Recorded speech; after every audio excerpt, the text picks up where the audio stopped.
This is Ron Simmons, and you're listening to InYourHeadOnline.com. Damn! All right, and welcome to In Your Head Wrestling Radio. I am the internet icon, handsome Jackie Jones, along with my right-hand man. 1 inch biceps, the power goat. Bah! How about that? This is very powerful. And joining us right now, he might be asking himself why at the moment, but we have referee, manager, the longest-running SmackDown general manager of all time, an all-around player, Teddy Long.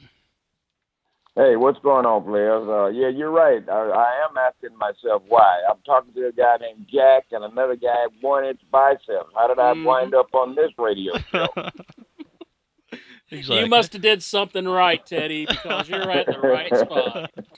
Well, all right then, player. Now, I know you can actually pre-order right now Life After Wrestling, your biography, if you want to say a little bit about that. And is it, like it says, Life After Wrestling, all about after wrestling, or is it also about your wrestling career? Well, we're still working on that right now. We just, right now I'm in the process of finishing up the ending of the website. The website is teddylong.com, and we're trying to finish it up. And just soon as we get the website up and running like we want it to be, then we're going to start working on the book. But the book is basically going to be about life after wrestling and basically about my career. There are a lot of things, that I talk about on the podcast and different radio shows that I say, but there's a lot of other things that I haven't talked about because I was saving them for the book. So we're working on that, and hopefully by the end of the year, the first of the year, we'll have some, word about, when the book's coming out, and we'll have it all ready for everybody to pre-order however you want to get it. Mm-hmm.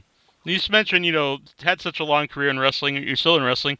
And I mentioned, referee, manager, general manager, all these things. How did you, end up going from one to the other? If an opportunity represented itself, would you, try to take advantage of that? And how did that go? Well, the way my career, the way everything, transitioned with me is the way I started. The first job I had was putting up the ring, taking the ring down. Mm-hmm. And then I got a job as a referee. One night, and we did a show in Marietta, Georgia. The referee didn't show up. I'm trying to make this as, the long story short. The referee didn't show up, and I was there because I had put the ring up, and the promoter came and asked me, could I referee? And I told her, no, I'd never referee. She said, well, don't worry about it. Get in there. The guys will help you. And they bought a referee shirt for me, and I got in, and the first match I refereed was Black Bart and Ron Bass. The way that I got into managing is I used to ride with Hot Stuff Eddie Gilbert, God rest his soul, and Kevin Sullivan. And what I did when I was a kid, I was a disc jockey on a radio station, and that's where where the gift of gab came from. So I started telling Kevin and Eddie about that. And what we would do is we would ride down the road. I would turn the radio down, and I would start DJing for them, and so they kind of liked that. And so what they had in their mind is, well, here we got a guy that can talk, and we always need talkers. We always need managers because there are a lot of guys that are great wrestlers that just don't have any mic skills. So they were looking at that picture of it. I just was telling them what I had done. So that's kind of how I got into managing. They took the idea to Jim Ross. Jim Ross was booking at the time, and they ran it by him. And so it was Kevin Sullivan, Eddie Gilbert, and Jim Ross that were responsible for me becoming a manager. Mm-hmm. Then when I left WCW and went to New York to WWF at the time in 1998, I went there I started out as a referee. And the way I got it is that they had a meeting one day and they was talking about, managers. They wanted to bring somebody in that could talk. And Sergeant Slaughter, I believe, maybe Michael Hayes and somebody else brought my name up in the meeting and told Vince, that I was right there. I could talk. And they brought me back in to come in to manage D'Lo Brown. I came in that night and I managed him. And when I walked back in with D'Lo Brown, Vince looked at me and said to me, I couldn't believe I had you right here under my nose all this time. Mm-hmm. And that's how I started managing. And when I went to managing with Vince, I had Mark Henry, Rodney Mack, and I managed Jazz, Rodney Mack's wife. I had Mark Gentrex, Reflection of Perfection. I managed a lot of guys there, so Vince saw the brighter picture, and that's when he switched me from being a manager into being general manager of SmackDown. And I had no idea. Nobody told me ahead of time that I was going to be the general manager. I just came in at TV one day, and there it was. They told me this is what's going to happen. Mm-hmm. And so that's kind of how everything started. Yeah. Did you ever think that would last so long? Be such a long run? No, I did not. I never did even think about it, but what I always thought about is I was determined to make everything work. Whatever position that Vince put me in and whatever he asked me to do, I was going to make sure I gave that 100%. Because there are a lot of people back in the day when I was in NWA and WCW that said I had no talent, that I'd never make it nowhere. So I was just happy that God blessed me to make it to Vince, and Vince gave me the opportunity to prove to all the naysayers that I did have talent and that I meant something to the wrestling business. So I like I said, it just something that happened, and I thank God it did, and I thank Vince for the opportunity. We actually had Black Bart on a couple years ago, and he told that story about when you reffed the match, and I think you found like one of the gimmicks and picked it up and threw it into the crowd, and him and Ron were not too happy about it. Well, yeah, you know what? That's a true story because I didn't know any better. I did. They were using the gimmick, and brother, they were bleeding all over the place. And God, it scared me to death. So I picked up this gimmick and I was throwing it, and it never did make it to the crowd because there was a guy that was standing around the ring. His name was Donnie Payne. And what he did, he always stood around the ring. He was kind of like security. And when I threw it out, Donnie Payne caught it. And that's what kept the fans from getting it. And the way that they forgot about me and when they got ready for the match to end, I think Charlie McGowan was ringing the bell at that time. Well, Charlie screwed the bell up. He rang the bell too quick or something. He screwed the finish up, and they started cussing at him, and they forgot all about me. Was there some questions from the Facebook page? Yeah, Jay Beefington. He wants to know any memories of Kevin Sullivan. Oh, yeah, a lot of great memories of Kevin Sullivan. I learned a lot from him. He was one of the smartest guys in this business. And at the time, the NWO was real hot in WCW. Kevin Sullivan was the guy that was booking that. Yeah, all great. In fact, I talked to Kevin like about 3 days ago. So me and him traveled the road a lot. I was really close to him and his wife, Nancy Sullivan, even before, they split up and she married Chris Benoit. So I've known Kevin for many, many years. Mm-hmm. Speaking of a woman, why was it that you replaced her with Doom?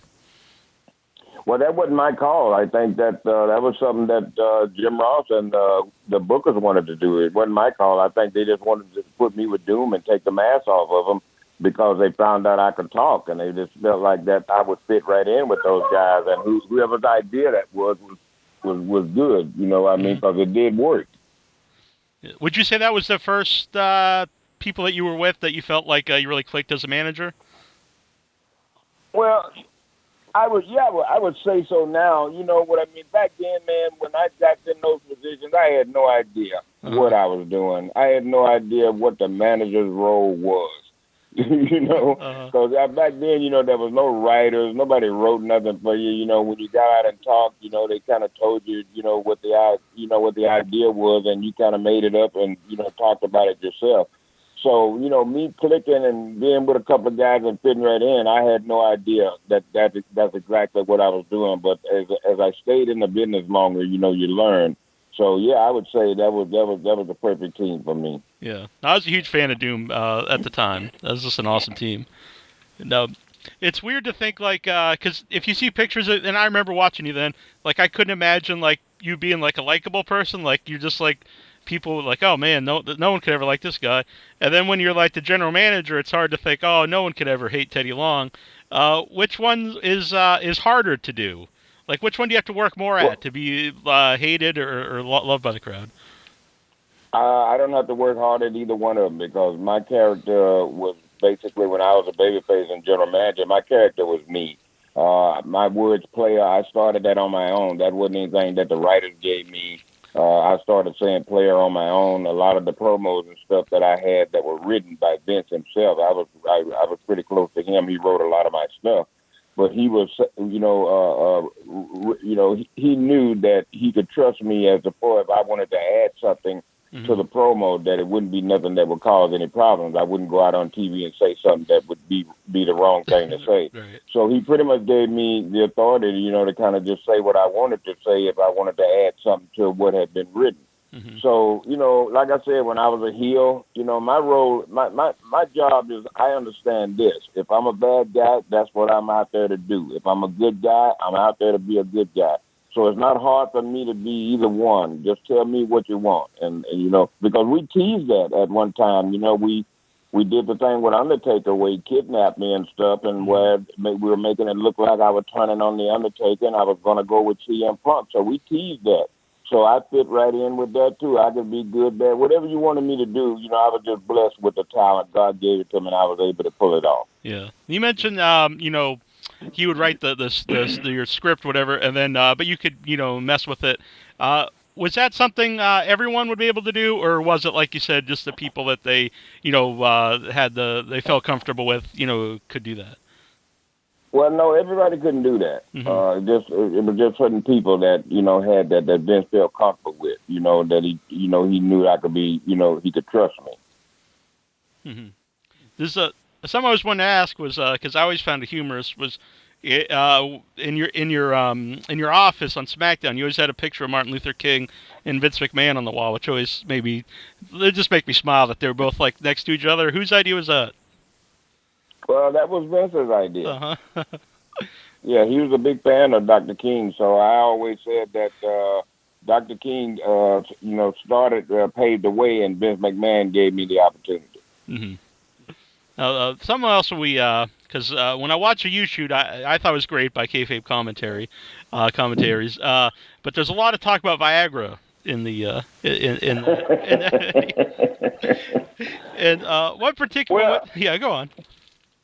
Oh yeah, well yeah, I used to get a lot of the Viagra from. I had this lady that was a neurologist, and so she used to get a lot of it.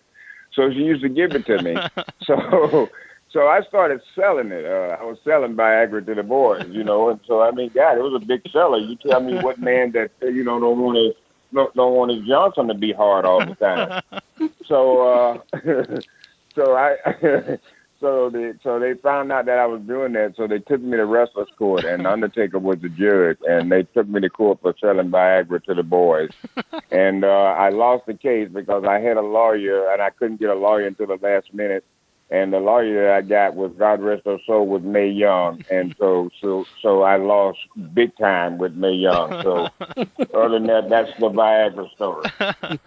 Now, for Wrestler's Court, how serious is that? Like, is that something you guys have fun with, or is it a serious deal, or kind of a combination of both? Well, it was, we had fun with it, but it was serious too, because sometimes if you got fined, you'd have to buy a case of beer for a whole week.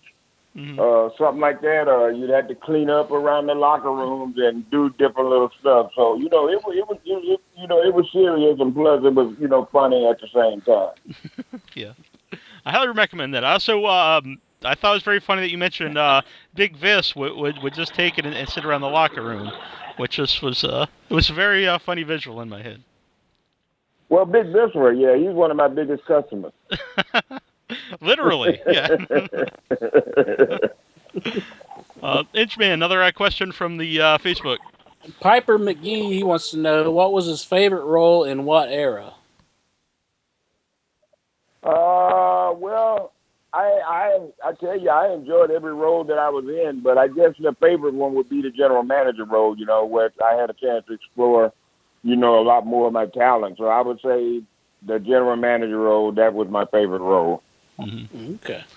Now, he gets along well with us. We had Sid Vicious on last week, but I brought that you were up this week, and I'll be honest, he didn't seem like he was the biggest Teddy Long fan, and he just mentioned about Peanut Head chants. Is there any, animosity or heat or anything between you and Sid? Not that I know of. I haven't talked to Sid, and I don't know when. Mm-hmm. So I have no idea, where he's coming from. I haven't talked to him at all. So, Sid's a funny guy, so, you know what I mean? Who knows? Yeah, that's very true. How about the Peanut Head chants? Did you guys say that on TV first before it started, or was it just something that fans started to chant? No, Jim Cornette is the guy that started that. Me and Jim Cornette, we were sitting down and we were talking one day, and at the time, Butch and Ron were working with the Midnight Express. So we were just talking about something that maybe, that would get me some heat. And so I was telling him that when I was a kid, my nickname was Peanut. And he said, that's it. We'll just start saying Peanut Head. I said, yeah, it's great. I said, let's use that. So that's how Peanut Head came about. Jim Cornette started it. No, a character I was actually a big fan of was Johnny B. Bad. What did you think of that character and any memories or stories of being with Johnny B. Bad? Well, yeah, I enjoyed that, man. He was really flamboyant, and I had a chance to play a big part in that. The first name that they were going to give him was Tutti Frutti, and and he came to me and he asked, we just talked about it. So I said, well, I don't know whether we can change that or not. But at the time, Dusty Rhodes, God rest his soul, he was booking, and me and him went to Dusty because I could go to Dusty and talk to Dusty. He's always a nice guy. And I talked to Dusty, and I told Dusty, I said, can we try another name for him? And I came up with a little slogan. It's like something I said, all the fly guys are going to be mad, and all the fly girls are going to be glad. Get ready for Johnny B. Bad. And that's how we came up with the name Johnny B. Bad. Dusty liked it. You said you could always go to Dusty, so you had a good relationship with Dusty? Yeah, good relationship with Dusty. Mm-hmm. How do other referees get along? Did any of you guys fight, or were you guys like all friends? Well, I mean, everybody is friendly. I mean, a lot of guys, have, where somebody might not get along with somebody may disagree with something. I mean, that's just in everyday life. But I got along with everybody that I worked with back in the day. Tommy Young was a guy that I worked with for a long time in the NWA. Mm-hmm. Earl Hebner, a great guy that I worked with for a long time. Dave Hebner's brother. So, I got along with everybody, but there are some guys, that just don't get along with people. They got bad attitudes. Mm-hmm. When you went over to WWE, after being with NWA, WCW for so long, were you accepted right away? Was there any, like, hazing, this is a guy from the other company, or how did that work out? No, I was accepted. I went right in, being a referee. That was the first job I had when I went to work with Vince in 1998. And, some of the guys there that I knew, from WCW days, that they were there and that came up there and worked with Vince. So, basically I was accepted right away. I had no problem. Mm-hmm. What was that era like going from, wrestling was always big, but going to from Nitro, and Raw, and the Attitude Era, and the Monday Night War? Well, I was just glad to be going to Vince because I remember talking to Gene Oakland, Mean Gene, and Bobby Heenan one time. And all the three of us was in a conversation. And they told me, I'll never forget, Bobby Heenan said to me, he said, Jesus Christ, he said, the way you can talk, if you went to Vince, he would blow you up, brother. He would love to have you. And I never forget Bobby Heenan told me that. And I just always thought if I ever got there in any capacity, there may be a way that I may be able to show Vince my talent and let him know exactly, what I got. And hopefully that what Bobby Heenan said came true, and it did come true. Yeah. What was your experiences like with Eric Bischoff? Eric was real good close friends. Before he got the power, before he started running WCW, I was there working with him. That's when Bill Watts was there. Bill Watts was in charge, and they put a lot of work on Eric. Like we were doing a lot of international shows, which we had to stay there overnight, sometimes maybe midnight, like we were taping promos and international stuff. And I stayed there and I helped Eric, a lot of nights and stuff, just to, help him get through with his work. So I had a good relationship with Eric. Mm-hmm. Now, kind of towards your end of WCW, and they, you were like a babyface manager, and you had Pitbull, Greg Pittman, and different guys. Is that a lot harder to be the good guy, babyface manager, as opposed to the heel manager? No, well, I mean, the transition may be hard for some people. I wouldn't say it was hard for me because I know what my position is. I know what I'm supposed to do. When I'm a bad guy, I know that's what I'm supposed to do. So I adapt right into that role. Like I said, I'm an actor. Uh-huh. So whatever, you want to put me in, that's what I do. So like I said, it may be hard for some guys because some guys will, you got some guys that believe this stuff. So that's the worst thing you can do is start to believe in your own gimmick. And some guys right now, I swear to you, man, they believe it. And so and they can't stand to be booed once they've been cheered for so long. I think they take that serious. But if I'm booed just as loud as you cheer for me, that lets me know one thing: I'm doing my job. Mm-hmm. Let's see. We got some people on hold here. 850 area code. Where are you? Where are you calling from? Oh, man, I'm DJ from Pensacola, and I was just calling to chat with Teddy Long real quick. Excellent. How you doing, Teddy? I'm doing good, player. Oh, man, it is such an honor to talk to you because, man, you were, my favorite general manager on SmackDown. I remember, as a little kid just loving watching you. I loved the whole, I started watching SmackDown in 2006, and I was 6 at the time, and I watched it, and I remember you being mean to Mr. Kennedy, and I loved how you'd say, "You're gonna go up against the Undertaker," and a steel cage match or something like that, or on a first blood match. You were so mean to them, and I just loved how you made all those awesome match types, and I was such a big fan. And when Vicky took your place, I got so mad. I was like, "No, man, I wanted Teddy to stay as a general manager." Yeah, I mean, we